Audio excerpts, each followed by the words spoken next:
Well, they're going to get the picture first, Mr. Chair. Yes, Mr. okay. Chair, may one more question lang kay Atty. Hechanova, no? Kay Engineer Hechanova. Engineer Hechanova. Engineer, kaya ko po tinatanong yung relationship. Sorry, I didn't know it was Senator Ejercito's still turn, no? The relationship of the Vice Mayor kay Vice Mayor Mercado kay Mayor now Vice President Binay, because reading the newspapers, no, and reading between the lines from the Vice President spokesman, parang ba this is a conspiracy between Vice Mayor Mercado and Engineer Morales. So I want to know, did Vice Mayor Mercado have authority to act in behalf of the mayor, and was he really part of the core group and also being active part in planning everything? No, I'm not only talking about some things that we can consider kalokohan. I heard even a lot of the innovations and public services at magagandang ginawa were ideas of the Vice Mayor. Can you confirm to us or explain to us the role and the relationship of the two? Yes, sir. Si Vice Mayor Mercado, talagang parang siya na yung nag-act in the absence of President, of the Vice President. So, he has the full trust of the Vice President. So there's no way in earth that he would have been able to act without the mayor or Mayor Binay knowing it. No way, sir. Is the budget officer here? Ma'am, di ba when you do your budget, you consult, this is one quick question, di ba when you do the budget, ang budget po, ang nagsasubmit po, latest October 15 sa Sangguniang Bayan, yung executive po, di ba? And kinokolate ng mga bawat departamento yon. But yung mayor po nagdi-dictate, di ba? Hindi ba the mayor will make the decision whether he wants more money for health, more money for infra, etc. So in the case, were you the budget officer from 2010 backwards? 2007. 2007. So let's say 2007, 2010, sinong kasama mo pag budget ang pinag-usapan aside from the department head? Was it the mayor, vice mayor, both of them? During executive budget, sir, the local finance committee. No, that's officially. Yeah. Alam naman lahat na officially, Senate, ganyan. Pero may small group yan with the president saying, dagdagan mo ang conditional cash transfer, dagdagan mo yung state due, di ba? So sa inyo, sino yon? During budget preparation, Your Honor, so we based our, yung discussion hall between the different departments. That's a normal process. But is it the mayor or the vice mayor in your case? So si Mayor ho, more on executive budget, pero dun ho sa mga supplemental budgets, si vice na take up. Okay. Thank you, ma'am, for that. So, attorney, just a last point, no? Sinabi mo kanina, let me just put on the record, Mr. Chair, no? Nag-testify ka kanina, wala kang grant of protection, ha?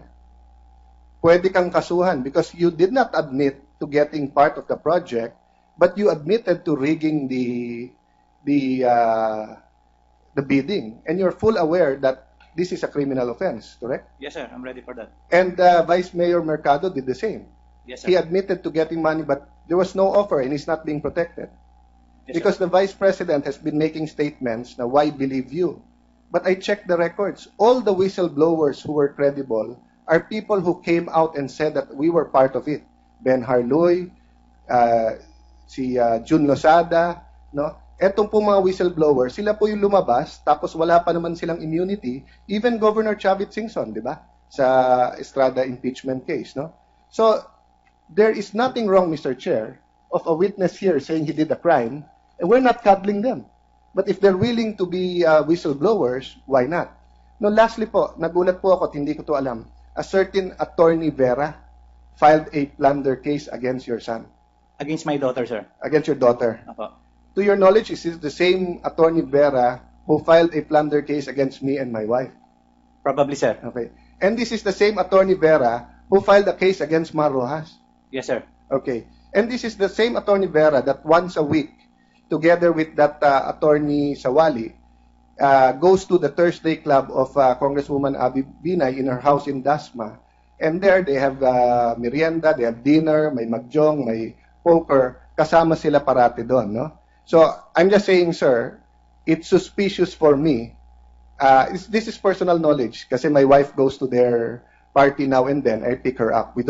She doesn't play mahjong nor ano, but nagkwekwentuhan lang sila. And it's not, and for us, we know this Attorney Vera. Nandun siya eh. So how can they say that they're not the one, the B-Nice did not ask them to file the cases kung nandun. And I say this in the committee, Mr. Chair, because it's a criminal offense to try to stop a legislative hearing. And isn't a threat on the senator and the witness, even indirectly away. But I'll let it go. No, but at least the public will know that this Attorney Vera is not a crusader. No, he's a classmate and very close friend of the daughter of the vice president. But anyway, that isn't the issue. The issue is the building.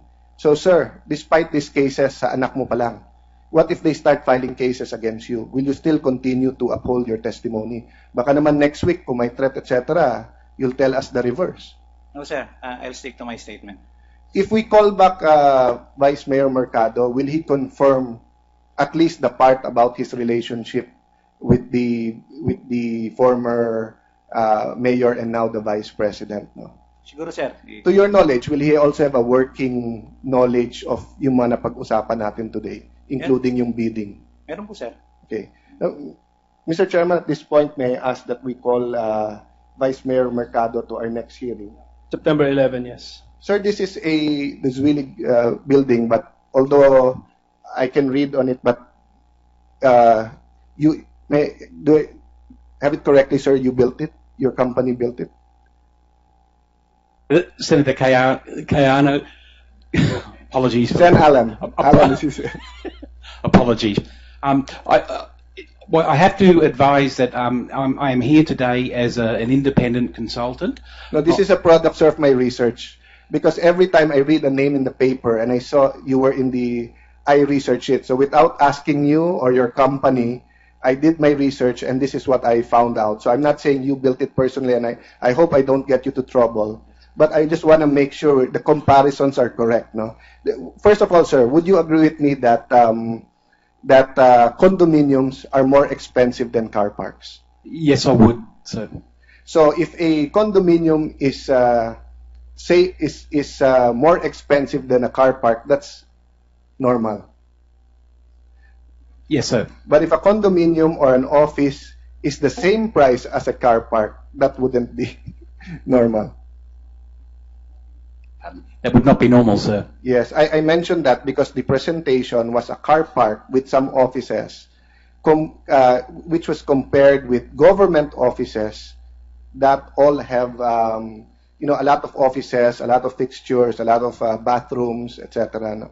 So if you're not comfortable, sir, let me just be the one to say it, that this is a 32-floor office and retail space with 5 floors of basement parking, 8 elevators, low zone, 8 high zone, 2 parkings, etc.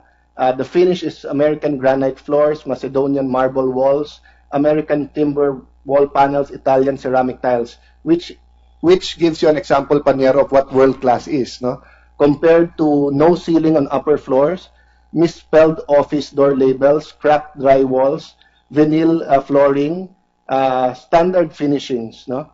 This was not by Alan Cayetano, this was by the members of the Philippine Institute of Architects. Sir, is it more or less correct? It was around 42,000 per square. I don't know if you're allowed to say. If you're not, just say you're not allowed to. But this was a product of my research. And by the way, anyone can do it in the internet.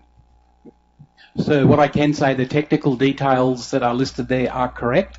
With regards to the pricing, I am under a non-disclosure agreement with my previous employer. However, what I could say is that under my experience, a world-class standard building would be of the range of 40 to 45,000 per square meter. But you should disclose, because for such a beautiful building, your cost was actually very efficient. I know buildings at 34, 36, 37,000, which, very beautiful also, but your building's quite beautiful. Mr. Chair, may I ask the city administrator, do you get building permits even if the building are government-owned? In this particular building, I understand there exists. No, sir. For the For the City Hall and the car park building. Yes, in this particular building, Your Honor. For the Makati City Building 2 or the Makati Parking Building, may building permit for that? Wala. We have, Your Honor. You have. It is already submitted with the Senate. Okay. Magkano ang cost doon ng building? I do not have any idea. Okay, but you submitted that yes, Your Honor. already. The plan. Can you also submit, about the building permit? Yes, Your Honor. We submitted it. Okay. And your building permit in the Makati, there's an estimated cost of the building, correct? Well, I am not sure about that, Your Honor. It was submitted by our technical team, and I just Well, noted. anyway, I want to save time, but I looked at the different cities in Metro Manila. Meron parating estimated cost. So can we also have, since it's public documents, we will just send you a letter but for certain buildings that ginawa din ng Hillmark so that we can compare the cost. Thank you very much, Mr. Chairman. Thank you, Senator Cayetano. Engineer hEchanova, a few clarificatory questions before we suspend our hearing. You were there at the first bidding, right? You're part of the BAC. Yes, sir. Yes, Okay. Your Honor. Although you bidded the first phase, definitely you had an idea of the cost of the entire building. There must have been a plan, di ba? An architectural plan showing the entire building. Dapat po sana ganun, Your Honor. Pero Walang kasi ganun? ang isinabit lang sa amin ng engineering, yung phase 1, phase 2, hindi kami nabigyan ng ballpark figure kung magkano yung aabutin ng buong building. So nung binid ang phase 1 ng building, hindi nyo nakita ang final look or plan for the building. Wala. Hindi po. Oh, so that's a revelation. Huh? Okay, DPWH, na next hearing na lang, please clarify sa next hearing na po. Kasi we saw a variance in the figures that you reported. May 107.65 square meter difference po tayo from what you announced at last Monday and today. And then Attorney Peig, correct us if we are wrong. Ang earthworks natin is 11 million plus, 11.7 million. Ang board piling works natin 132.4 million pesos. Ang sheet piling works natin 21.1 million pesos. Ang pag-compute namin, 165 million pesos divided by the area you declared, 32,000 plus square meters. Pumapatak na 4,687 per square meter ang cost sa piling. So, paki-double check kasi because you said that the piling would bring up the cost by 8,000 pesos per square meter. So, We'll validate that. the cost is actually lower than 8,000. So let's talk about the fee. So we have another setting, September 11. Actually, you're all invited to come back. Who cannot come back? Mr. Jackson, can you come back, or you cannot come back by next week? Yes, I would be able to attend. You'll be Senator. able to attend. So okay, there's no need to extend Mr. Chair. our hearing today. Just an administrative matter, can the Hillmark submit the PowerPoint that they Yes, Hillmark's presented? PowerPoint. Then may I ask, has the digital as-built, has it been emailed? We're still working on it, Your Honor. Okay, but can you email it before the end of the day? Because it should be available on the hard disk. Just press send.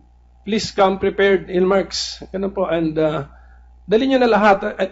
Please anticipate the line of questioning. Nabuksan na rin po yung other projects ninyo sa Makati. Dali nyo na rin po lahat ng all about your projects in Makati. Just to be prepared. But we will ask for submission on the Makati Parking Building 2. Yung iba, depende na po yun sa line of questioning sa September 11. And of course, the city officials of Makati, please come prepared also for the next hearing. Parking Building 2 and anything related about Hillmarks, baka doon na yung, let's anticipate the line of questioning of my fellow senators. So, okay, we have had a long day. Commissioner Fabia, thank you very much. All of you, Mr. Cuervo, thank you for your presence. Ms. Bagsit, we will ask you next hearing if there have been additional expenditures after December 31, 2013 on the Makati Parking Building. Okay po. Next time po, you just check your records para handa kayo. Yes, Your Honor. Okay. So, Vice Mayor Mercado will be invited. The board and the officials of Hillmarks will also be invited. So thank you very much for your time. Our hearing is hereby suspended until September 11 at 10 o'clock in the morning.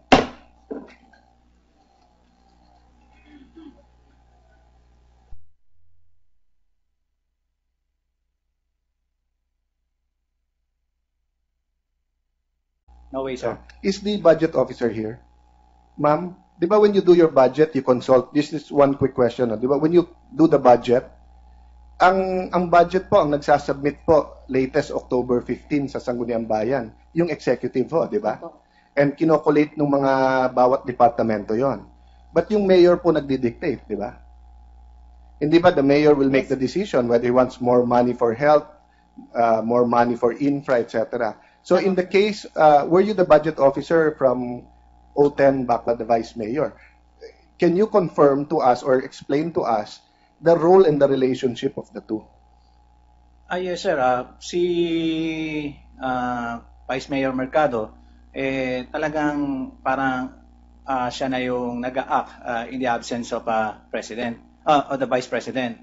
So, he has the full trust of the Vice President. So there's no way in earth that he would have been able to act without the mayor or Mayor Binay knowing it.